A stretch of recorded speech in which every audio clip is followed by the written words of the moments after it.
Aujourd'hui, plus de 100 théâtres ou lieux de culture sont occupés.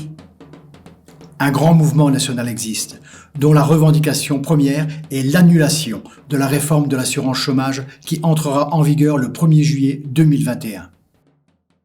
Il n'est pas anodin que ce sujet s'impose avec force aujourd'hui.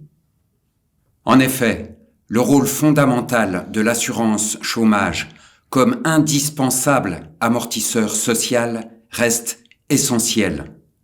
Comme lors de la crise économique de 2008, la France a compté sur son modèle social pour modérer les effets destructeurs de la crise actuelle. Ainsi, pour répondre immédiatement à l'impossibilité de travailler, l'État a recouru massivement au dispositif de chômage partiel.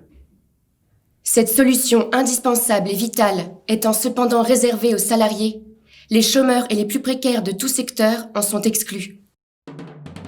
Ce que nous défendons, nous le défendons pour tous. Ce que nous défendons, nous le défendons pour tous. Ce que nous défendons, nous le défendons pour tous. Le constat est accablant. 1 an après le début de la crise, loin des promesses présidentielles de ne laisser personne sur le bord de la route ou du « quoi qu'il en coûte », des millions de citoyens basculent dans la précarité. Le nombre de chômeurs explose. Cette réforme intervient à un moment où le pays tout entier prend conscience du drame professionnel, économique, social et psychologique qui se joue. Malgré cela, le gouvernement s'obstine en maintenant une réforme brutale qui aggrave encore plus violemment la condition des plus démunis. Cette réforme impacterait 1,2 million de personnes entre le 1er juillet 2021 et le 1er août 2022. Pour ceux et celles qui ouvrent des droits, le changement du calcul de l'indemnisation réduit le montant de l'allocation journalière, jusqu'à 43% dans certains cas. Un smicard va passer de 975 € d'indemnité mensuelle à 659 €. 150 000 jeunes seraient touchés durant la première année d'application. La réforme conduira à repousser d'au moins 5 mois l'ouverture de droits à 475 000 personnes. Pour la première fois, l'ensemble des confédérations syndicales de salariés y est radicalement opposé. Le rapport de l'UNEDIC lui-même exprime clairement des doutes sur la pertinence d'une telle réforme. Des économistes orthodoxes, proches de Macron, comme Jean Pisani-Ferry, Philippe Aghion, Gilles Berset, Michel Husson, dénoncent la violence de cette réforme.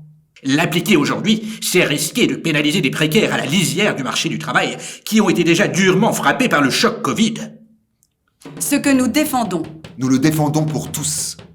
Le mouvement lancé par le Théâtre de l'Odéon le 4 mars rassemble aujourd'hui plus d'une centaine de lieux, dans l'indifférence la plus complète du gouvernement.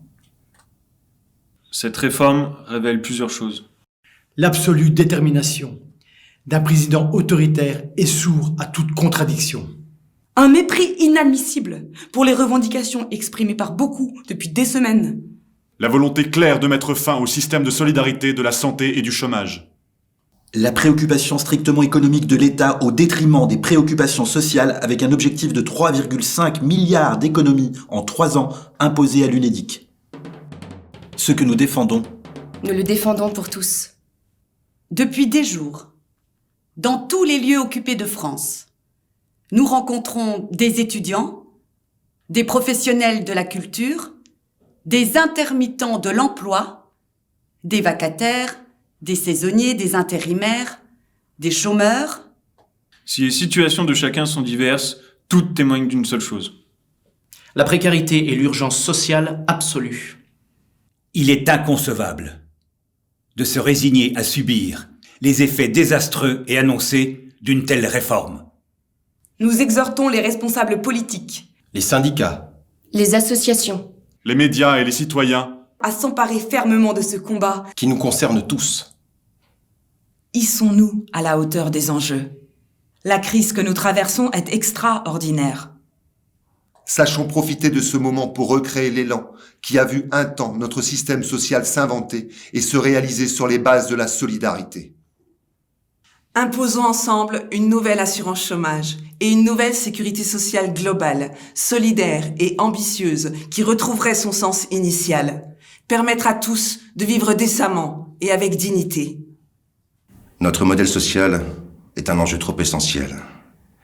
Unissons-nous pour mener le combat. Ce que nous défendons, Nous le défendons pour tous.